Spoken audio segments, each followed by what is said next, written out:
అందరికీ నమస్కారం. నేను మీ కొట్టే కావ్య. ఈరోజు మనతో ఉన్నారు సీనియర్ జర్నలిస్ట్ దుర్గా కుమార్ గారు. సార్ నమస్తే. సార్ నమస్తే మా కావ్య, మన వీక్షకులు కూడా.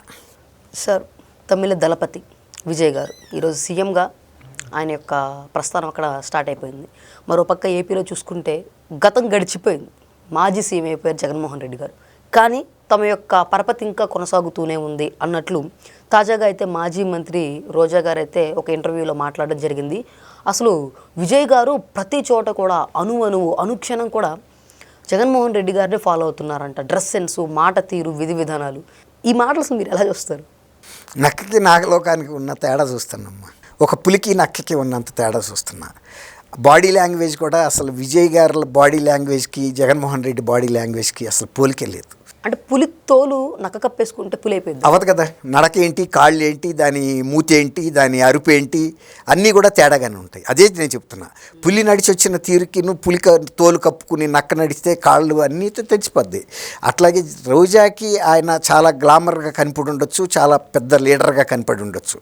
ఎందుకంటే ఆమె ఆ పార్టీ తరఫున పోటీ చేసి ఒకసారి గెలిచింది కాబట్టి. అంటే ఇక్కడ దట్టు ఆమె చెప్పిన మాటలు ఏంటంటే వైట్ షర్ట్ అంట, కింద ఆయన వేసుకున్న ప్యాంట్ కలర్స్ అంట, చాలా బట్టలు కాదు అక్కడ. వైట్ షర్ట్లు ఎవడైనా వేసుకుంటాడు, కానీ ఒరిజినల్గా మనిషిలో ఉండే వ్యక్తిత్వం, హుందాతనం, ధైర్యం, మనుషులు పబ్లిక్ని ఫేస్ చేసి అనర్గళంగా మాట్లాడగలగటం, ప్రజల కళ్ళల్లోకి చూస్తూ మాట్లాడగలగటం, ఆ నిలబడే తీరులోనే ధీటు తెలుస్తుంది. ఇతను మెలిగిలు తిరుగుతూ ఉంటాడు, పైకి చూస్తాడు, కిందకి చూస్తాడు, తర్వాత ఎవడన్నా రాసి పెట్టింది కూడా చదవలేడు. ఎందుకంటే ఆయనలో లోన ఒక ఇన్ఫీరియారిటీ కాంప్లెక్స్, దాన్ని ఏమంటాను తెలుగులోను, ఒక అపరాధ భావం లాంటిది ఉంటుంది. నేను తప్పులు చేశాను, నేను ప్రజల డబ్బు తిన్నాను అనే వ్యక్తి, నేను అభద్రతా భావం కూడా ఉంటుంది, తర్వాత అపరాధ భావం కూడా ఉంటుంది. ఎందుకంటే నేను డబ్బులు తిన్నానని. అదే విజయ్ ఏం చెప్పాడు? అవినీతిని నేను చెయ్యను, ఎవరిని చెయ్యను, అటువంటి అభిప్రాయాలతో ఎవరైనా వచ్చి ఉంటే ఇక్కడే ఆగిపోయింది. రేపు నా సొంత పార్టీ వాళ్ళైనా సరే, ఎంత దగ్గర వాళ్ళైనా సరే, అవినీతి చేస్తే మాత్రం నేను వాళ్ళని శిక్ష వేస్తానన్నాడు. అది ఆ మాట తను ఎప్పుడైనా చెప్పగలిగాడా? తనే చేశాడు. అనేక కేసులు ఆయన మీద ఉన్నాయి. అసలు ఆయనకి ఈయనకి పోలికే లేదు.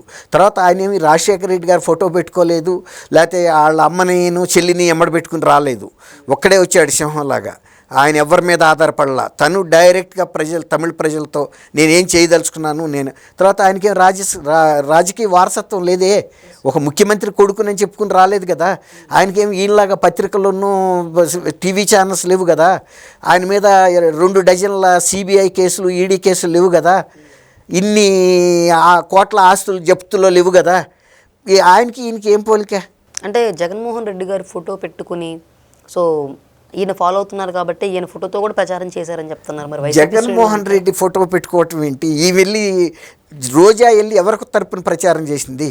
స్టాలిన్ తరపున ప్రచారం చేసింది. కానీ అది వ్యక్తిగత ఉన్నటువంటి సత్సంబంధాల వాళ్ళతో మామూలుగా వెళ్ళాను, ఎలక్షన్ క్యాంపెయిన్ కాదని క్లారిటీగా చెప్తుంది. ఎట్లా చెప్పడానికి వీల్లేదు. తను ఒక సీనియర్ మంత్రిగా పనిచేసింది.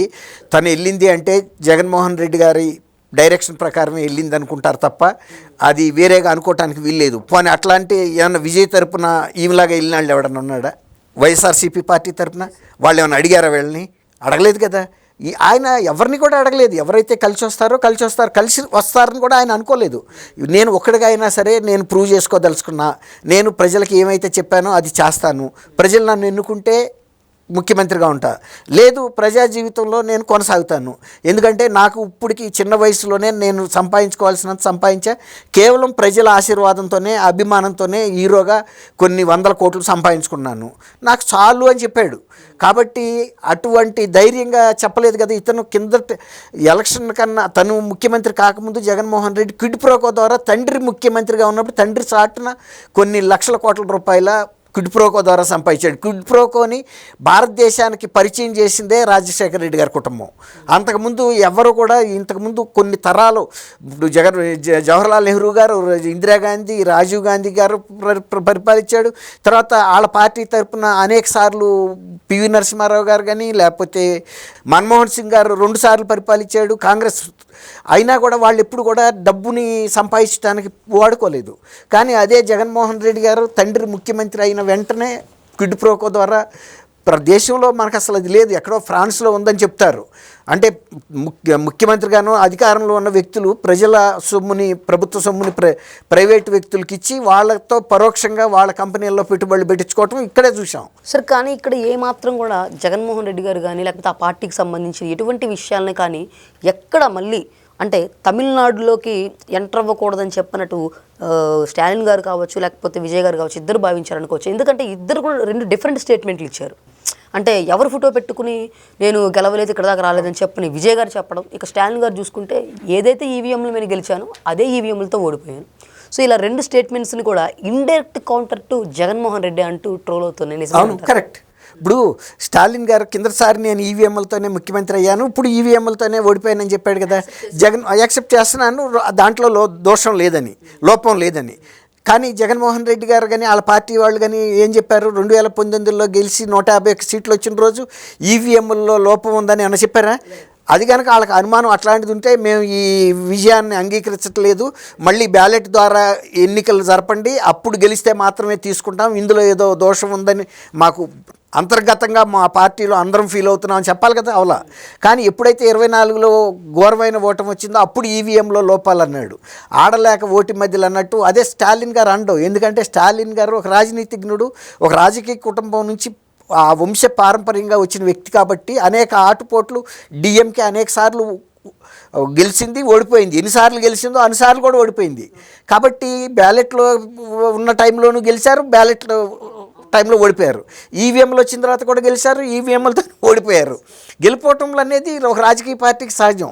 అంతేగాని జగన్మోహన్ రెడ్డి లాగా తొండాటం, మన దగ్గర శక్తి లేక అవతలాలని మాట్లాడే మాటలు, ఓటమిని అంగీకరించిన మనుషుల పార్టీ అంటారా?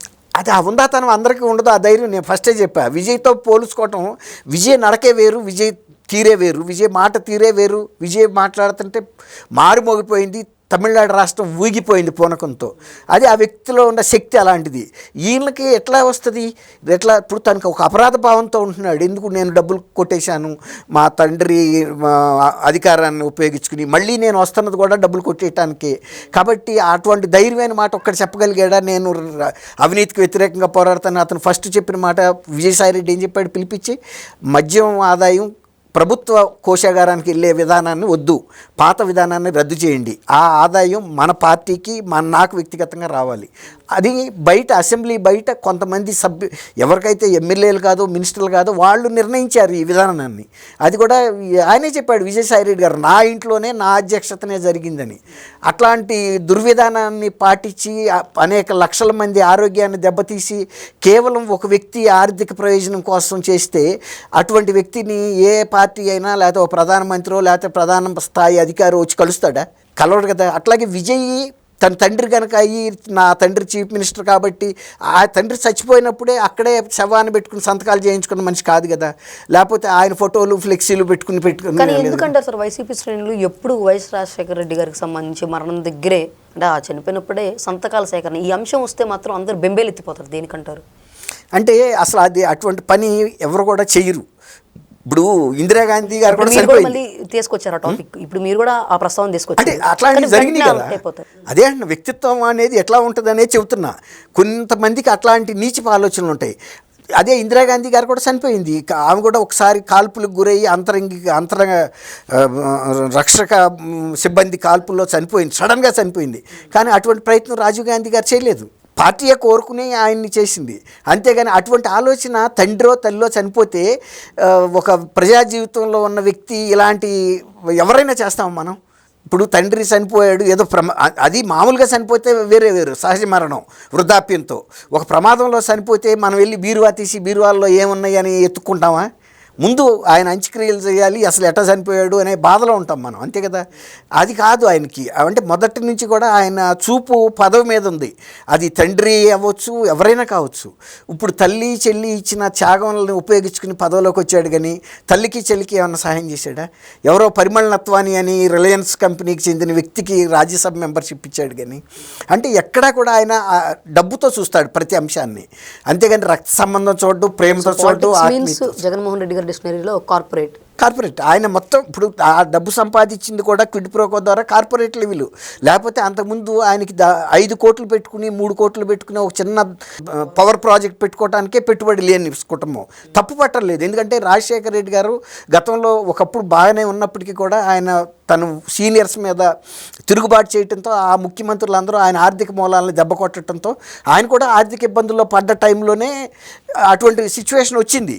కానీ అవన్నీ ఫేస్ చేశాడు, కానీ ఆయన రాజీ పడలా వాళ్ళతో, అన్నీ ఫేస్ చేశాడు, ఆర్థికంగా కష్ట సుఖాలన్నీ కూడా. అయితే ఈయన వచ్చిన తర్వాత మరి ఆయన కూడా మరి ఈయన మార్చాడా ఆయన మార్చాడో తెలియదు, కానీ ఇద్దరు సహకారం ఉంది. క్విడ్ ప్రోకో అనేది జగన్మోహన్ రెడ్డి కోరిన సాటల్లా రాజశేఖర రెడ్డి గారు సంతకం పెట్టాల్సిన అవసరం లేదు, కానీ ఆయన కూడా మెత్తబడబట్టే కదా పెట్టింది. ఇప్పుడు నాకు ఇష్టం లేని సంతకం మీరు పెట్టించగలరా? నేను కనుక నీతిగా ఉంటాను, నేను ఎవరు నా కొడుకైనా సాయం జరగటానికి వీల్లేదని విజయ్ ఏం చెప్పాడు? నా తరపున పోటీ చేసి గెలిచిన ఎవరికైనా కూడా అటువంటి అభిప్రాయం ఉంటే ఇవాళ ఆగిపోండి అని చెప్పాడు. ఇవాళ రాజీనామా చేసి బయటికి వెళ్ళిపోండి, రేపు చేసిన తర్వాత శిక్ష తప్పదు. ఎందుకంటే ప్రజలకు ఆయన బాధ్యత పడి ఆ పదవిలోకి వచ్చాడు. ఇక అందరిలాగానే అవినీతి చేస్తే విజయ్కిను అంతకుముందు ఉన్న డిఎంకే ఏఐడిఎంకేల పార్టీలకి తేడా ఏముందా? ఈ రెండు వద్దనుకుని కదా ఇతన్ని ఎన్నుకుంది. ఈయనకేమైనా పెద్ద అనుభవం ఉందనా, లేకపోతే వీళ్ళ నాన్నగారు ముఖ్యమంత్రి అయినా ప్రధానమంత్రి అయినా కాదు కదా. తర్వాత తను కూడా ఇప్పుడు రాజకీయాల్లోకి లేడు, మార్పు తీసుకొస్తాడు. అట్లాగే రామారావు గారు కూడా ఆ రోజున ఆయన ముఖ విలువ మీద గెలిచాడు, కానీ ఆయన తండ్రి ముఖ విలువ మీద గెలవలేదు కదా. ఆ పార్టీనే ఆయన రూపాన్ని పెట్టుకుని వచ్చింది. అట్లా వ్యక్తిత్వంతో వచ్చేవాళ్ళు వేరు, ఎవరో తాతలు తండ్రులతో ఫోటోలు పెట్టుకుని వచ్చిన వేరు. ఈవెన్ స్టాలిన్ కూడా తండ్రి కరుణానిధి గారు ఉన్నప్పటికీ కూడా కరుణానిధి గారి ఫోటో కూడా అక్కర్లే, ఎందుకంటే స్టాలిన్ కూడా ఈక్వల్గా తమిళ ప్రజలందరికీ పరిచయమే. ఎంత చిన్న ముసలాయన ఊర్లో వెళ్ళినా ముసలాయన పట్టుకున్న చిన్నపిల్లాడైనా కూడా స్టాలిన్ గుర్తుపెడతారు. అందుకే ఆయన ఎప్పుడు కరుణానిధి గారి పేరుని కూడా వాడుకోవటంలో ఇప్పుడు తనంతట తనే. ఇప్పుడు ఉదయకి నిధి స్టాలిన్నే 3వ తరమాతను వచ్చేసాడు ఇంకా. కాబట్టి ఎవరికి వాళ్ళ వ్యక్తిత్వంతో పెరిగిన వాళ్ళు. తర్వాత కరుణానిధి గారికి ఏమన్నా బ్యాక్గ్రౌండ్ ఉందో ఆయన కూడా మన ప్రకాశం జిల్లా నుంచి వెళ్ళి సినిమా రచయితగా స్థిరపడి ప్రజల్లో అభిమానం సంపాదించుకున్నాడు. కాబట్టి ఎవరైనా అట్లా పోల్చడం అనేది జగన్ను విజయ్ ఒకటని అంటే అది ప్రజలు చెప్పాలి. నిజంగా కనుక విజయ్ జగన్ ఒకటైతే 5 సంవత్సరాలు పరిపాలించిన తర్వాత జగన్మోహన్ రెడ్డికి 11 ఎందుకు వస్తాయి? 175 రావాలి కదా. ఏమీ పరిపాలించకుండానే ఏకైక అత్యధిక మెజార్టీతో గెలిచాడు కదా, 108 సీట్లతో విజయ్. మరి ఈయన ఎందుకు గెలవలేకపోయాడు? ఆ పై 8కి దగ్గరగా ఉన్నాడు అంతే. 100 దాటిన తర్వాత 8, ఈయన 11, ఇంకొక 3 సీట్లు ఎక్కువ వచ్చినాయి అంతే కదా. కాబట్టి ఒకళ్ళతో ఒకళ్ళు పోల్చకూడదు, ప్రజలు నిర్ణయించాలి. విజయ్ ఏంటి, జగన్మోహన్ రెడ్డి ఏంటి, చంద్రబాబు ఏంటి, జగన్మోహన్ రెడ్డి ఏంటి. అట్లా మనం గొప్ప వాళ్ళమని చెప్పుకుంటే పెద్దవాళ్ళం అవ్వలేము, ప్రజలు అనాలి అన్నమాట. Yes, thank you. Thank you మన కావ్య వీక్షకులకు కూడా.